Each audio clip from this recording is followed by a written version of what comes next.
Hello viewers, welcome back to CSC Master Barman. এই লেকচারে আমরা ফার্স্ট অর্ডার লজিক নিয়ে আলোচনা করব। তো এন্ড হায়ার অর্ডার লজিক নিয়ে আলোচনা করব। এটা খুবই গুরুত্বপূর্ণ। এজন্য আমি এটাকে নিয়ে একটা সেপারেট একটা লেকচার করলাম। কারণ এই ফার্স্ট লেকচার এটা হচ্ছে আমাদের মিড অফার ফার্স্ট লেকচার। এখান থেকে আমাদের first order and higher order logic থেকে বেশ কয়েকটা এক্সাম্পল কোশ্চেন হিসেবে আসতে পারে। আপনাকে কিছু সেন্টেন্স দিয়ে বলবে এটা ফার্স্ট অর্ডার লজিকে লেখেন। ওকে, আমরা ওইদিকে না যাই, এখন দেখি আমরা ফার্স্ট অর্ডার লজিকটা কিরকম। এটা হচ্ছে ওয়ান কাইন্ড অফ অবজেক্ট, হ্যাঁ, more expressive logic than propositional use in course. Okay, এখন ফার্স্ট অর্ডার লজিক আমরা এখানে কি দেখতেছি, কনস্ট্রেন্ট, তারপর হচ্ছে প্রিডিকেটস, তারপর হচ্ছে ফাংশন, ভেরিয়েবল, কোয়ান্টিফায়ার্স, এগুলো কি আমরা একটু দেখি। কনস্ট্রেন্ট হচ্ছে গিয়ে যেমন কনস্ট্রেন্ট আর অবজেক্ট, জন, অ্যাপেলস, এগুলো এক একটা অবজেক্ট, তাই না? আমরা প্রথমেই বলছিলাম ফার্স্ট অর্ডার লজিক হচ্ছে একটা অবজেক্ট নিয়ে কাজ করবে, অবজেক্ট ফাইন্ড আউট করবে, একটা সেন্টেন্স থেকে অবজেক্ট আগে সে বের করে নেবে। অ্যান্ড প্রিডিকেটস হচ্ছে কি আর প্রপার্টিস, না? হ্যাঁ, প্রপার্টিস অ্যান্ড রিলেশনস লাইক। এখন রিলেশন আর প্রপার্টিস নিয়ে এটা কাজ করে, এটা হচ্ছে প্রিডিকেট, অর্থাৎ ভবিষ্যৎবাণী যেটাকে বলা হয় আর কি। যেমন লাইকস, যেমন রিলেশনটা কি, যেমন ধরুন জন লাইকস অ্যাপেল, তার মানে কি জন কি অ্যাপেল পছন্দ করে, তাহলে এখানে অবজেক্টটাকে জন এবং অ্যাপেল, অ্যান্ড রিলেশনটা কি লাইকস, এটা হচ্ছে গিয়ে প্রিডিকেটস। অ্যান্ড ফাংশনটা কি, এগুলোর সবগুলোর এক্সাম্পল আমরা দেখবো, এটা জাস্ট কোনটা কি সেটা আমরা জাস্ট একটু হিন্টস দিচ্ছি আর কি। ফাংশনটা হচ্ছে ট্রান্সফর্ম অবজেক্ট। এখানে দেখেন এই যে এটা একটা ফাংশন, যেমন লাইকস, এই যে লাইকস দিয়ে আমি ফার্স্ট ব্র্যাকেট দিলাম, আবার ভিতরে এটা একটা ফাংশন। এই ফাংশনে কি বলছে দেখেন, লাইকস হচ্ছে ফার্স্ট দিতে আমরা এখানে দেখি ভিতরের অংশটা দেখি ফ্রুটস অফ অ্যাপেল ট্রি, তার মানে অ্যাপেল গাছের হচ্ছে ফল, অ্যাপেল গাছের ফল মানে কি অ্যাপেল, তাই না?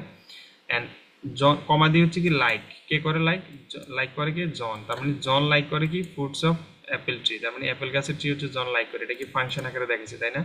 এই যে দেখেন লাইক, এই যে এটা একটা ফাংশন, আবার ভিতরে ফ্রুটস অফ অ্যাপেল ট্রি, এটা একটা ফাংশন, ঠিক আছে? ওকে, অ্যান্ড হচ্ছে ভেরিয়েবলটা তো আমরা বুঝতে পারতেছি, যেমন জন না ইউজ করে আমরা এক্স ইউজ করতে পারি, ওয়াই ইউজ করতে পারি, I J A B C D, যে কোনো একটা এক্স ইউজ করতে পারি, এটা হচ্ছে ভেরিয়েবল। রিপ্রেজেন্ট এনি অবজেক্ট, যে কোনো অবজেক্টকে আমরা এক্স দ্বারা ভেরিয়েবল ডিক্লেয়ার করতে পারি, এখানে অ্যাপেলকে আমরা ওয়াই দ্বারা ডিনোট করতে পারি। অ্যান্ড কোয়ান্টিফায়ার্স, এটা খুবই ইম্পর্টেন্ট, সেটা হচ্ছে গিয়ে truth, true for all object, universal, অর্থাৎ উল্টা এ দিয়ে আমরা যদি এক্স লিখি, তার মানে সব এক্সের জন্য এটা সত্য, মানে সবগুলোর জন্য সত্য। এবার এক্স যেই হোক, এক্স যদি অ্যাপেল হয় তাহলে অল অ্যাপেল সত্য। আবার যদি এখন আমি যদি এখানে বলি যে এক্স ইজ হচ্ছে গিয়া বা এক্স ইজ না, আমি দিলাম যে রেড রেড এক্স, তার মানে সকল এক্স কি রেড, সুতরাং সকল এক্স কি রেড। আর আমি যদি এভাবে উল্টাই ই লিখে এক্স দিই, আর এখানে যদি লিখি রেড এক্স, তার মানে কি অন্তত একটা হইলো এক্স রেড, আর বাকি অনেকগুলো হইতে পারে সেটা সমস্যা নেই, কিন্তু অ্যাটলিস্ট একটা হইলো এক্স হচ্ছে রেড হবে। তো এক্সটা যে কোনো কিছু হইতে পারে, এক্স অ্যাপেল হইতে পারে, এক্স সামথিং লাইক দ্যাট, যে কোনো কিছু হইতে পারে। তো এখানে সেই কথাটাই বলছে, উল্টা এ দিলে মানে হচ্ছে কি truth for all object and exist at least one object, তার মানে একটার জন্য হলো সত্য হচ্ছে উল্টা ই। ওকে, আমরা সামনে কয়েকটা এক্সাম্পল যদি দেখি তাহলে একটু ভালো বুঝতে পারবো। এখন এখানে একটু দেখেন example of first order logic sentence. এখন দেখেন every rose has a Throne হচ্ছে কি কাটা, তার মানে প্রত্যেকটা গোলাপের কাটা আছে, কার বলছে প্রত্যেকটা গোলাপের, তাই না? এভরি, সুতরাং এভরির জন্য আমরা এই যে উল্টাই এটা ইউজ করলাম, আর এক্সটা হচ্ছে কি একটা ভেরিয়েবল। তো আমি এখানে সরাসরি রোজ লিখতে পারতাম, তো আমি এখানে যদি রোজ লিখি তাহলে আমার আর এক্সটা ইউজ করা লাগতো না। তো যেহেতু আমরা ভেরিয়েবল ইউজ করছি, তার মানে অল অফ এক্স, প্রত্যেকটা এক্সের জন্য এটা কি একটা ফাংশন আকারে দেখাচ্ছে, তাই না? ফাংশনের মাধ্যমে দেখাতে হবে। অল অফ এক্স কি এক্স রোজ অফ এক্স, এটা কেন দিছি, যদি এক্সটা রোজ হয়। এখন আমি যদি বলে দিই অল অফ এক্স, তারপর আমি বললাম যে ইমপ্লাইজ দিয়ে ওয়াই দিয়ে সামথিং কিছু একটা বলে দিলাম, তাহলে এক্সটা কি গরু, ছাগল নাকি মহিষ নাকি ভেড়া, এটা তো বলতে হবে, তাই না? তো অল অফ এক্স মানে কি এক্সটা হচ্ছে রোজ, তার মানে এক্সটা যদি রোজ হয়, ইমপ্লাইজ যদি রোজ হয়, এটা হচ্ছে কন্ডিশন বোঝায় অনেকটা, ইমপ্লাইজ এটা হচ্ছে কন্ডিশন বোঝায়। যদি রোজ হয়, এক্সটা যদি রোজ হয়, তাহলে অন্তত একটা ওয়াই জন্য হলো, হ্যাঁ। হ্যাজ অফ এক্স ওয়াই, তার মানে কি হ্যাজ অফ এক্স ওয়াই, তার মানে কি ওয়াইটা কার মধ্যে আছে, হ্যাজ অফ এক্স ওয়াই, এখানে হচ্ছে এক্সটা হচ্ছে ওয়াই এর মধ্যে আছে, সরি ওয়াইটা হচ্ছে এক্স এর মধ্যে আছে, ঠিক আছে? এন্ড দিয়ে ট্রন দিয়েছে ওয়াই, তার মানে ট্রনটা হচ্ছে কি ওয়াই। এখন ওয়াইটা কি জিনিস, আমি তো ওয়াইটা বললাম, এখানে আমি যেরকম এক্সটা বলছি ওয়াইটা আমার বলে দিতে হবে। তো সেই জন্য এখানে এন চিহ্ন দিল, এবং হচ্ছে ট্রনটা হচ্ছে কি ওয়াই, তার মানে ওয়াইটাকে আমি পরিচয় করে দিলাম এবং এক্সটাকে আমি পরিচয় করে দিলাম। সুতরাং অল অফ এক্স, এক্সটা যদি রোজ হয় তাহলে কেবল উল্টা এটাকে কি বলে, এটা হচ্ছে কি আমি নামটা একটু দেখি কি লেখা আছে, উল্টা এটাকে বলে exist at least one likes. আচ্ছা এটা দুটি হচ্ছে কোয়ান্টিফায়ার্স, বাট এটা হচ্ছে অল অফ এক্স এবং এটা হচ্ছে অ্যাট লিস্টের জন্য আমরা উল্টা ইয়ে বলে দুটি ডিনোট করি বোঝার সুবিধাতে। ওকে, এটা আশা করি বুঝতে পারছেন। তার মানে কি every rose has a Throne, মানে কি প্রত্যেকটা এ অল অফ এক্স, এক্সটা হচ্ছে কি রোজ যদি হয় তাহলে কি হবে, অন্তত একটার জন্য হইলো, অন্তত একটারও কি আছে, অন্তত একটারও হইলে কি আছে, কাটা আছে। ঠিক আছে, কি আছে, every rose has a Throne, একটা থ্রন, এখন গোলাপের কাটা না, এখন কোন একটার মধ্যে 2-3টা কাটা থাকতে পারে, 4-5টা কাটা থাকতে পারে, অন্তত একটা হলে কি কাটা আছে, তাই না? সুতরাং কি আছে, কাটা আছে, কাটাটা কি ওয়াই, ওয়াইটা এখানে ডিনোট করে দিয়েছি। এবং কার মধ্যে আছে, হ্যাজ এক্স এর মধ্যে ওয়াই আছে, সুতরাং এক্স এর মধ্যে কি আছে, ওয়াই আছে, ওয়াইটা কি কাটা, অন্তত কয়টা আছে, অন্তত একটা হইলেও আছে, আরো কয়েকটা থাকতে পারে, এন্ড ওয়াইটাকে আমি এখানে পরিচয় করে দিলাম, ওয়াইটা কি থ্রন। এটা খুব ইজি ছিল, আশা করি বুঝতে পারছেন। এন্ড দেন এটা যদি আমরা দেখি, দেখেন এখানে বলছে on Mondays and Wednesdays I go to John's house for dinner.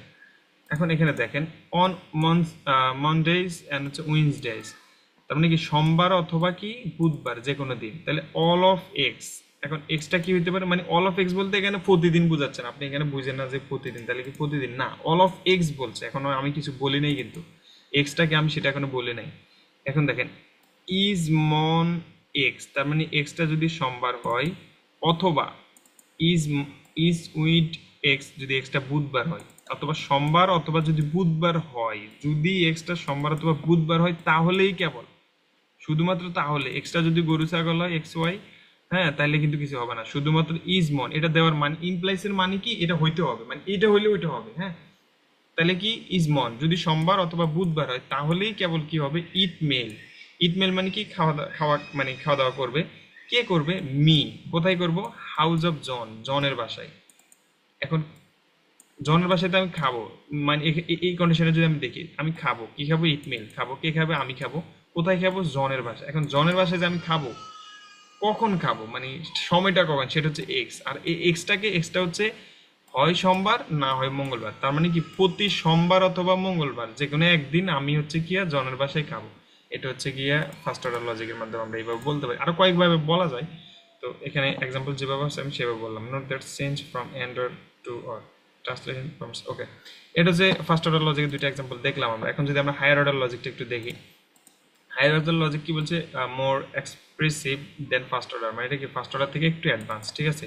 Function and predicates are also object, এখানে ফাংশন একটা অবজেক্ট হতে পারে, প্রিডিকেটস আর অলসো অবজেক্ট, মানে এখানে একটু আগে আমরা কি দেখছি, লাইক জন হচ্ছে গিয়ে অ্যাপেল, তাই না? তার এখন আমরা কি বলছি, লাইক জন যেহেতু অ্যাপেল, তাহলে জন একটা অবজেক্ট, অ্যাপেল একটা অবজেক্ট, আর লাইকস এই পুরোটা একটা কি ফাংশন, তাই না? আর এখানে বলছি কি ফাংশন এন্ড প্রিডিকেটস, ফাংশন একটা অবজেক্ট হিসেবে কাজ করতে পারে এখানে, তার মানে আমরা কি বুঝলাম, তার মানে 2-3টা ফাংশন একসাথে একটা সেন্টেন্সে থাকতে পারে। তো এখন দেখেন এখানে কি বলছে, define red function as having 0 at 17, তার মানে কি, এখানে দেখেন ডিফাইন রেট ফাংশন, মানে আমাকে ফাংশন রেট ফাংশনটা ডিফাইন করতে হবে, ঠিক আছে। As having at 0 at 17, having 0 at 17 মানে 17 নাম্বার, 0 নাম্বার ফাংশন হচ্ছে কি আছে, 17 আছে, ঠিক আছে। এখন ডিফাইন রেট ফাংশন, তার মানে আমি কি লিখলাম, all of all function, all of F লেখছি আমি, এখন এটাকে অল অফ ফাংশন বলে নেই, অল অফ এফ লেখছি কেবল, তাহলে কি এফ, রেড অফ এফ, শুধুমাত্র রেড ফাংশন যদি সেটা রেড ফাংশন হয়, এখানে কিন্তু আবার এটা দিছে ইফ, ইফ দিয়ে দিছে, হ্যাঁ, ইফ এবং ইকুয়াল বোঝায় এখানে, F of 0 is equal to শর্ত, অর্থাৎ হ্যাভিং 0 at 17, মানে যে ফাংশনের মধ্যে 0 আছে সেই ফাংশনের মধ্যে 17 অ্যাসাইন করো, তার মানে এফ অফ 0 ইকুয়াল 17, এটা তো বুঝছি তাই না, এটা বুঝতে পারছি, এই যে হ্যাভিং 0 at 17 এটা বুঝতে পারছি। এখন হচ্ছে কি এখানে define the red function, red function define করতে হচ্ছে red of F, red of F, তার মানে এফটা কি একটা ফাংশন যদি এটা হয়। এখন এখানে যেটা বলছে define the red function, define করতে বলছে, তার মানে কি এই পাশে যেটা, এই যে এফ এর মধ্যে 70 আছে, আর এই পাশে যেটার মধ্যে 70 আছে সেটাই আসলে রেড ফাংশন, এই জন্য এখানে এইভাবে দেওয়া হয়েছে। তো এই ছিল হায়ার অর্ডার লজিক, এখানে আর কিছু দেওয়া নেই অ্যাকচুয়ালি। তো আশা করি বুঝতে পারছেন, ধন্যবাদ সবাইকে, ভালো থাকবেন। এখন আমি যদি আরেকটা এক্সাম্পল দিই, হায়ার অর্ডারে কি একটা এক্সাম্পল দেওয়া যায়, যেমন আমি একটু আগে আমরা যেটা বলছিলাম, দেখি তো এটা এখানে বলছি কিনা, লাইকস জন ফুডস অ্যাপেল, এই যে এটাও কিন্তু ওয়ান কাইন্ড অফ এখানে দিছে, কিন্তু এটা কিন্তু হায়ার অর্ডার। এই যে দেখেন এখানে লাইক জন ফ্রুটস, এই যে একটা ফাংশন, এটা কিন্তু একটা অবজেক্টের মতো কাজ করছে, তাই না? এইভাবে ফার্স্ট অর্ডার লজিকে এক একটা অবজেক্টও ফাংশন হতে পারে সেকেন্ড অর্ডার হায়ার অর্ডার লজিকে। তো এই ছিল বিস্তারিত বিষয়, আশা করি বুঝতে পারছেন। ধন্যবাদ সবাইকে, ভালো থাকবেন, সুস্থ থাকবেন, আল্লাহ হাফেজ।